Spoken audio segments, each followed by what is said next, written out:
ya. Yang pertama kita bahas adalah gametogenesis. Gametogenesis adalah proses pembentukan dan perkembangan gamet. Pada hewan dan manusia, pada laki-laki, pembentukan sperma disebut spermatogenesis. Pada wanita, pembentukan ovum disebut oogenesis. Sedangkan pada tumbuhan, pada alat kelamin jantan yaitu mikrosporogenesis dan betina yaitu makrosporogenesis. Kita bahas satu persatu ya. Yang pertama kita akan bahas adalah spermatogenesis. Sesuai dengan namanya, spermatogenesis adalah pembentukan dan perkembangan sperma. Spermatogenesis terjadi di tubulus seminiferus testis. Hormon yang mengatur spermatogenesis adalah FSH, follicle stimulating hormone. Kromosom pada laki-laki mempunyai tipe 44A-XY yang diploid. Akan menghasilkan sperma dengan tipe kromosom ada dua macam, yaitu 22AX yang haploid dan 22AY yang haploid. Selanjutnya kita membahas tahap-tahap spermatogenesis. Coba kalian perhatikan gambar ya. Yang pertama itu adalah induk dari sperma disebut spermatogenium yang diploid. Akan mengalami pembelahan mitosis menjadi spermatosit primer yang diploid. Kemudian mengalami pembelahan meiosis 1 akan menjadi spermatosit sekunder yang haploid. Kemudian mengalami meiosis yang kedua akan menghasilkan spermatid yang haploid. Spermatid akan mengalami pendewasaan di bagian epididymis menghasilkan spermatozoa yang haploid.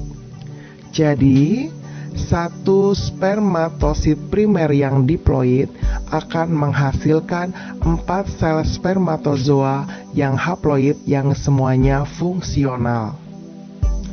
Selanjutnya, kita akan membahas oogenesis yang terjadi pada wanita. Oogenesis adalah pembentukan dan perkembangan ovum. Oogenesis terjadi di ovarium. Hormon yang mengatur oogenesis adalah FSH, follicle stimulating hormone. Kromosom pada wanita mempunyai tipe 44A-XX yang diploid akan menghasilkan ovum yaitu 22AX yang haploid. Selanjutnya kita akan membahas tahap-tahap oogenesis. Kalian perhatikan gambar ya. Induk dari ovum namanya adalah oogonium yang bersifat diploid. Akan mengalami mitosis menjadi oosit primer yang diploid. Kemudian pada saat menak, yaitu pada saat menstruasi untuk pertama kalinya, akan mengalami meiosis yang pertama menghasilkan oosit sekunder yang haploid dan polosit primer atau badan kutub primer yang haploid. Kemudian mengalami meiosis yang kedua menjadi ootit yang haploid dan badan polar atau polosit yang kedua yang haploid, dan ketiganya akan terdegradasi. Selanjutnya ootit akan berubah menjadi ovum yang haploid. Jadi, satu oosit primer yang diploid akan menghasilkan satu ovum haploid yang fungsional dan 3 polosit yang terdegradasi atau hancur.